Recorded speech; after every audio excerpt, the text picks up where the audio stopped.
من مولد وسيرة بدر البدور للإمام الحبيب عمر بن محمد بن سالم بن حفيظ ابن الشيخ أبو بكر بن سالم ثم إلى أرواح آبائه وإخوانه من الأنبياء والمرسلين وأزواجه أمهات المؤمنين وأهل بيته الطيبين الطاهرين وأصحابه والتابعين وجميع عباد الله الصالحين ثم إلى أرواح والدينا ومشايخنا وإخواننا وأولاده وأزواجه ومشايخ وجلده وحسن وفرهم ثم إلى أرواح والدنا وشيخنا وذوي الحقوق علينا ومن كان في سابق حاضرا معنا في هذا المجلس الشريف وأموات هذه البلدة من المسلمين والمسلمات وأن الله يكفينا وإياكم شر الأشرار وكيد الفجار وطوارق الليل والنهار إلا طارقا يترك بخير وأن الله يحفظ الإسلام والمسلمين ويدمر أعداء الدين ويصلح من في صلاحه صلاح الإسلام والمسلمين ولا يهلكنا ويهلك من في هلاكه صلاح الإسلام والمسلمين وأن الله يحفظ بلدتنا إندونيسيا وسائر بلدان المسلمين عامة من جميع الآفات والعاهات والأذيات والبليات والفتن والمهن ما ظهر منها وما بطن وعلى ما نواه أسلافنا وآباؤنا وشيوخنا وأساتذتنا وحبايبنا وعلماءنا الصالحون في قراءة الموالد عند الاستقبال شهر ربيع الأول وإلى حضرة النبي محمد صلى الله عليه وسلم سر الفاتحة. أعوذ بالله من الشيطان الرجيم. بسم الله الرحمن الرحيم. الحمد لله رب العالمين الرحمن الرحيم إياك نعبد وإياك نستعين اهدنا الصراط المستقيم صراط الذين أنعمت عليهم غير المغضوب عليهم ولا الضالين آمين. يا رب صل على محمد يا رب صل عليه وسلم يا رب صل يا رب صل على محمد خير الورى جامع المحامد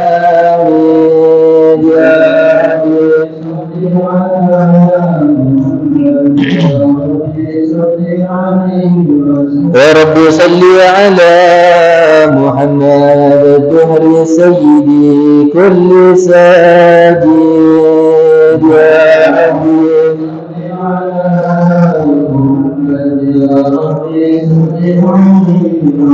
يا رب صل على محمد زين الوجود أجل عابد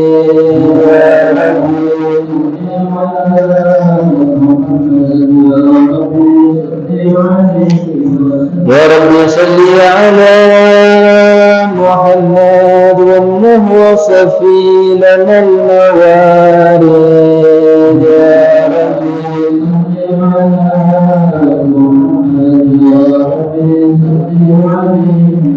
يا رب صل على محمد وجد ووسع لنا المشاهد يا رب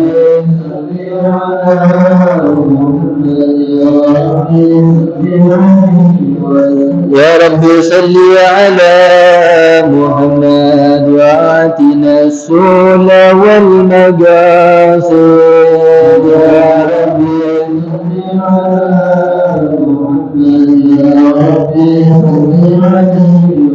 يا رب صل على محمد والآل مع صحبه الأماجد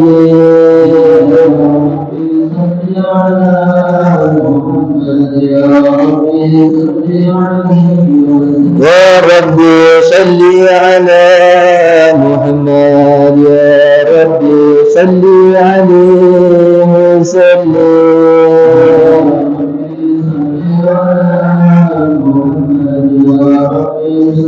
عليه وسلم اللهم صل وسلم وبارك عليه وعلى آله وصحبه. بسم الله الرحمن الرحيم. الحمد للرحمن أرسل بالهدى ودين حق مصطفاه أحمدا وله انتجى من خلقه ومجدا ولم يعظم مثل طه أحدا فالحمد لله الذي من به فبه اعتلينا وهوينا سددا أرسله فينا برحمته التي عزمت فهزنا منزلا متفردا اختاره فهو المعظم شانه وهو الشفيع الأعظم الأسنى غدا وله لواء الحمد تحت ظلاله رسل الإله وكل من قد وحدا ومقامه المحمود وهو محمد فالحمد للرحمن دادا سرمدا يا ربي صل على النبي وآله والمرسلين ومن بهديه مقتدى اللهم صل وسلم بسم الله اللهم صل وسلم وبارك عليه وعلى آله وصحبه فأبوه آدم نال تكريمة به وله الملائك ربنا قد أسجدا وفي قوائم العرش رأسم محمد مع الإله فبان رتبته أحمدا وبه دعا متوسلا فأجابه بالولد الأزواج بالنا الوالدا ولم يزل متنجلا في الأكرامنا وكلهم لله جل وعلا والله يكلأه بعين عناية حتى تلقاه أب قد مجدا عبد الإله فحملت آمنة بالمصطفى فكان فخرا أمجدا ولم تجد ثقلا ولا ألما وكم قد شاهدت آيات اسمه سددا حل الصعود وبجت الأملاك عند الوضع بالتسبيح قد فاض الندى سبحان الله الحمد لله إلا الله والله أكبر سبحان الله الحمد لله سبحان الله سبحان الله الحمد لله ولا إله إلا الله ولا قوة إلا بالله العلي العظيم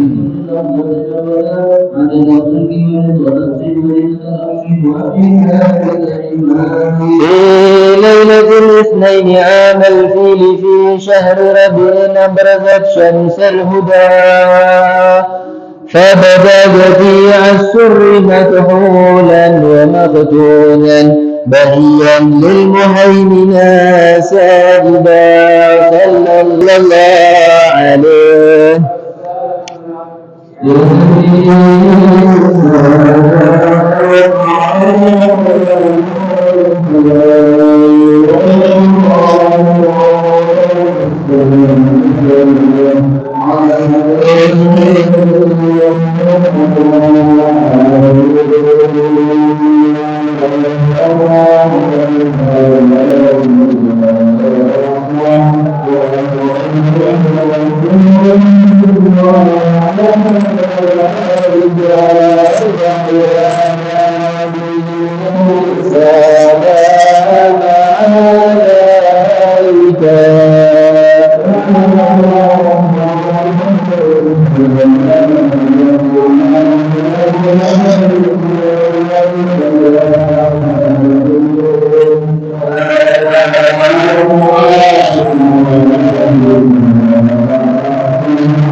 الحمد لله رب العالمين. اللهم صل وسلم على سيدنا محمد في الأولين، صل وسلم على سيدنا محمد في الآخرين، وصل وسلم على سيدنا محمد في النبيين، صل وسلم على سيدنا محمد في المرسلين، صل وسلم على سيدنا محمد في كل وقت وحين، صل وسلم على سيدنا محمد في الملأ الأعلى إلى يوم الدين، وصل وسلم على سيدنا محمد وعلى آله وصحبه أجمعين. يا رب بالمقدار أكرم شافع، أصلح لنا الأهوال جنب المردا، واصلح شؤون المسلمين وعافهم، وتولهم وادفع شرور من اعتدى. يا رب واجمع شملهم والطف بهم، وانصر بهم دين النبي وأيدا، ثبت لنا الأقدام واغفر ذنبنا، وانشر بنا في الكون أنوار الهدى، وانظر إلينا وانظر إلينا وانظر إلينا أجمعين، وعافنا سرا وجهرا، واشفنا من كل داء، حسن اليقين من ذهبنا، واحميه معنا، واكفنا شر العباد، واقضي لنا الحاجات أجمعها، وزد يا واسع الإفضال منك محامدا، أختم لنا الأعمار بالحسنى، وفي الفردوس فاجمعنا بطه أحمدا، وبمبعد الصدق نشاهد وجهه، بحضائر القدس منازل شهداء، وإياه يا رب فاجعلنا به من أسعد القوم الكرام السعداء، وأدم صلاتك والسلام عليهما، حب الصواب الفتح أو حاد حدا، والآل أهل الطهر والصحب الكرام، وتابع بحبيبك الطهر اقتدى. سبحان ربك رب العزة عما يصفون، وسلام على المرسلين، والحمد لله رب العالمين. بسر الفاتحة.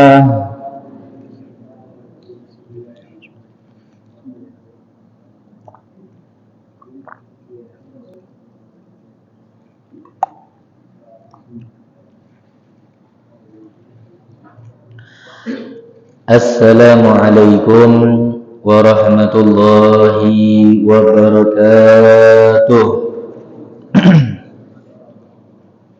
Alhamdulillah. Alhamdulillah rabbil alamin. Allahumma salli wa sallim ala sayyidina Muhammadin wa ashril zalimin bizzalimin. Wa akhrijna min bainihim salimin. وعلى آله وصحبه أجمعين ولا حول ولا قوة إلا بالله العلي العظيم.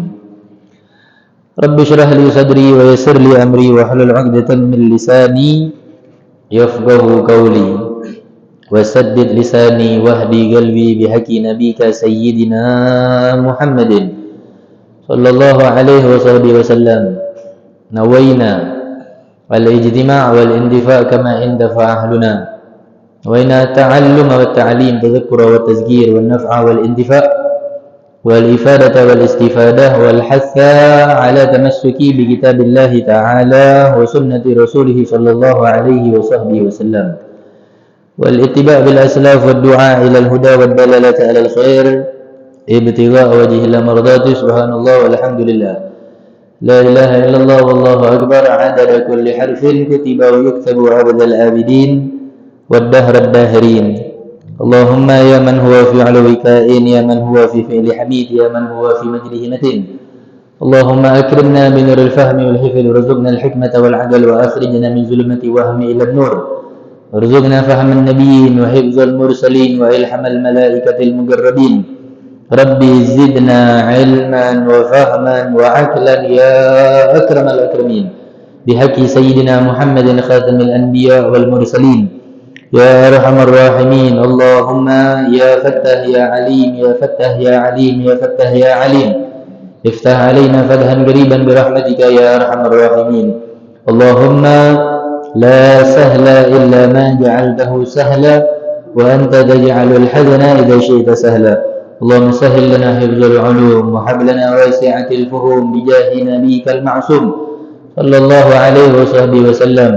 اللهم أغننا بالعلم، زينا بالحلم، وأكرمنا بالتقوى، وجملنا بالعافية يا أرحم الراحمين. اللهم ارزقنا علم اللدني والمشرب الصافي الهني يا وهاب يا غني. صلى الله عليه سيدنا محمد النبي الأمي وعلى آله وصحبه وسلم، والحمد لله رب Alamin. Amma ba'du. Alhamdulillah, segala puji bagi Allah Subhanahu wa taala yang masih memberikan kita umur yang panjang dalam keadaan sehat wal afiat, sehingga masih diizinkan oleh Allah Subhanahu wa taala pada malam hari ini, malam yang begitu mulia, malam perpisahan dengan bulan Safar, dan malam untuk menyambut kedatangan daripada bulan Rabiul Awal.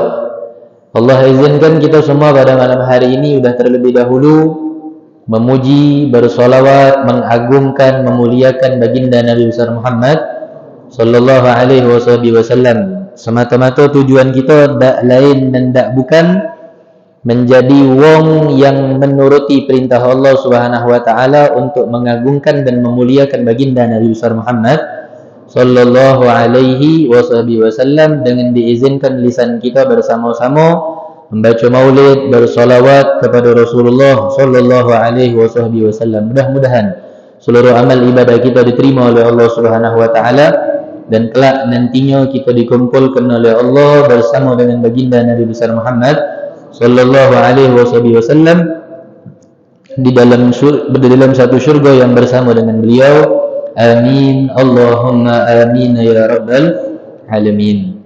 Ma'asyiral hadirin rahimani wa rahimakumullah, sudah sama-sama kita ketahui pada malam hari ini adalah malam perpisahan dengan bulan Safar, sebagaimana di sini dikatakan di dalam kitab Kanzun Najah was Surur oleh muallif kitab, beliau ngomongkan zakara ba'dul arifin min ahli al-kashf wat tamkin, sebagian dari mereka orang yang arifin, yang mata mereka orang itu diangkat oleh Allah Subhanahu wa taala penglihatan batiniyahnya.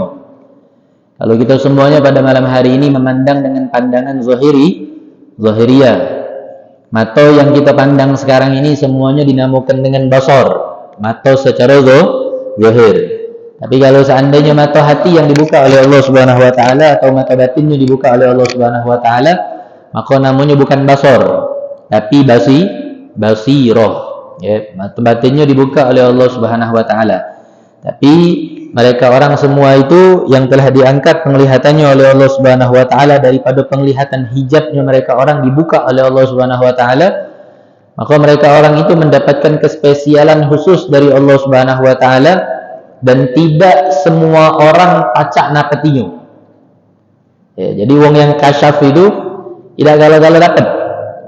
Tidak, hanya pilihan yang dipilih oleh Allah Subhanahu wa taala. Makanya jangan jadi ecak-ecak cak kekasyapan. Ya, karena itu jadinya kaget macak-macak. Seluruhnya kaget jadinya macak-macak. Ya, seakan-akan dia ngerasa sudah mata batinnya dibuka oleh Allah Subhanahu wa taala, tapi maaf, maksiatnya masih jalan. Ibadahnya jauh. Perintah dari Allah jauh sekali untuk ditaati. Tapi dia pacak macam wong. Ente ni habis macam ini ya. Ente ni habis dari sini ya. Ente ni lagi habis ngawi ke ini ya. Jangan galak macak-macak. Ya, kalau tidak pacak jangan macak-macak. Karena kenapa? Agi ujungnya jadi ucak-ucak. Ya, akibat ucak-ucak itulah ya, sebab musabab terjadinya kehancuran. Dan ucak-ucak itu daripada siapa yang punya gawean? Wong yang galak macak-macak. Jadi jangan balak macak-macak, ujungnya jadi ucak-ucak. Kalau ente cuma dinjo oleh Allah pandangan zahir, baik sudah pandang dengan pandangan zahir. Jangan cak kepacak-pacaan dengan mandang mata batin. Ya, karena semua itu adalah kekhususian yang diberikan oleh Allah Subhanahu wa taala kepada mereka orang yang hanya dipilih oleh Allah Subhanahu wa taala. Nah, mereka orang ini ngomong, annahu yanzilu fi kulli sanatin, ya, fi akhir arbi'a fi yaumil arbi'a akhir min Safar. Ya, dari setiap tahun itu Allah Subhanahu wa taala menurunkan bala, musibah, bencana khusus di hari Rabu terakhir bulan Safar. Nah, jadi pas malam ini kita ada di dalamnya. Ya, karena perhitungan dari Hijriyah itu bukan dari pindahnya waktu jam 00.00. Tapi apabila sudah matahari terbenam, maka berpindahlah hari daripada hari yang selanjutnya. Itu dalam segi syariat Islam. Diomongkan apa? Di hari Rabu terakhir bulan Safar, Allah Subhanahu wa taala menurunkan bala musibah sebanyak 320.000 bala. Jadi bukan dikit-dikit. Jadi bukan dikit-dikit. Banyak, sangat banyak sekali. Tapi tidak semuanya itu diturunkan di kota Palembang be, atau di satu titik be, tidak. 320.000 bala itu Allah Subhanahu wa taala turunkan merata ke seluruh bumi yang ada di atas dunia ini. Ya, jadi turunkan galau-galau oleh Allah Subhanahu wa taala, dibagi-bagi. Nah, mereka orang di situ melihat begitu dahsyatnya pemberian dari Allah Subhanahu wa taala tersebut, maka mereka orang membuat sebuah amalan, meminta perlindungan hanya kepada Allah Subhanahu wa taala yang sebaik-baiknya pemberian perlindungan. Karena ingat, tidak ada yang pacak ngelindungi ente kecuali hanya Allah. Kita jengok Pak, nostalgia ke belakang sejarah daripada kejadian tsunami Aceh. Ya enggak? Allah Subhanahu wa taala menjadikan balak tersebut merata karena sesuai apa yang sudah diomongkan, al balak yaum. Balak itu kalau sudah diturunkan gato, seluruhnya bakal kena, tak pacak pilih-pilih. Ya enggak? Kecuali apa? Hanya yang memang diberikan kekhususian oleh Allah Subhanahu wa taala, yang tidak kena maka tak kena. Tapi yang bergerak hanya Allah, yang menentukan hanya Allah, yang menetapkan hanya Allah. Selain daripada itu tak ada yang baca. Nah, makanya kita lihat kemarin kejadian yang ada di tsunami Aceh itu, seluruh bangunan yang sudah diberikan perlindungan. Ya enggak, balik-balik ke sini. Ingat, manusia itu memiliki batasan. Dan manusia itu tidak pacak melebihi daripada kapasitas kemampuan dia. Yang lebih itu siapa? Hanya Allah Subhanahu wa taala. Manusia sudah bikin gedung, manusia sudah bikin bangunan, manusia sudah bikin rumah yang anti petir, yang anti tsunami, yang anti longsor, tapi tetap juga masih kena petir, kena tsunami, kena longsor. Karena kenapa? Terkadang manusia ini kalau lah pacak, lupa dengan batasan. Kalau manusia ini sudah mampu, terkadang dia lupa bahwasanya kemampuan dia itu tidak bisa semaksimal mungkin full. Karena kenapa? Yang memiliki semua ketidakada batasan itu hanya Allah Subhanahu wa taala. Kalau manusia ada batasnya. Pak kita ini Pak, manusia Pak. Ya, yang Allah Subhanahu wa taala berikan kehebatan di dalam segi penciptaan. Tak kata yang lebih hebat daripada manusia. Tapi Pak ente kalau tak tidur 1 kali 24 jam deh, ente lah ngelia-ngelia gitu dah. Enggak. Tak baca itu. Harus ada yang namanya mengingat bahwasanya batasan kita ini sudah diberikan oleh Allah Subhanahu wa taala. Terutama di dalam suatu pekerjaan. Kadang kita ini kalau bergawe, kadang tak ingat-ingat dengan waktu. Enggak. Dan sering kita berapa kali mensia-siakan waktu yang sudah masuk untuk melaksanakan sholat, tapi kita anggur. Dengan alasan apa? Tanggung. Gawean tersebut masih belum kelar. Dikit lagi selesai. Dan seringkali kita pun temui Pak, kalau gawean tersebut yang belum kita dapetin, belum selesai, tapi udah masuk waktu, kita lanjuti, ujung-ujung tak beres gawean itu. Ujung-ujungnya tak beres. Karena kenapa? Kita lebih mementingkan panggilan daripada gawean kita ketimbang panggilan daripada panggilan Allah Subhanahu wa taala. Jadi ingat manusia itu ada batasan. Hancur Pak, terjenguk semuanya hancur gitu. Enggak, tsunami Aceh lebur hancurnya sudah. Tapi Allah Subhanahu wa taala menginginkan pagar masjid Baitur Rahman. Pagar masjid Baitur Rahman, bukan yang ini ya, yang di Aceh. Itu tidak ada kena banjir, tidak kena tsunami. Bahkan ada orang yang masih pacak tegak di pojok pagar masjid Baitur Rahman tersebut. Jawabannya cuma sikok. Di dalam surah Yasin, fa idza arada syai'an ayyakula lahu kun. Kalau Allah jadi, maka jadi. Tapi kalau Allah tidak jadi, tidak jadi. Tapi di situ teguran besar buat kita. Sebaik-baiknya perlindungan dan sehebat-hebatnya perlindungan hanya kepada Allah Subhanahu wa taala. Ente minta perlindungan kepada selain Allah, salah minta. Dan ente tidak bakal diberikan perlindungan tersebut semaksimal mungkin. Karena kenapa? Ente salah minta perlindungan. Nah, mereka orang meminta perlindungan hanya kepada Allah Subhanahu wa taala. Dengan segala macam bala, musibah, bencana dan apapun itu yang Allah Subhanahu wa taala turunkan di hari Rabu terakhir bulan Safar. Dan ini adalah sebagian amalan-amalan yang dilakukan oleh mereka orang as-salafun as-salihun kita terdahulu, wong-wong soleh di zaman dahulu. Di antaranya adalah yang pertama, salat fi dzalikal yaum arba'a rakaat. Salat ketika di hari Rabu terakhir bulan Safar tersebut sebanyak 4 rakaat. Di sini niat salatnya mutlak. Niat salatnya mutlak. Tak kata niat terkhususkan.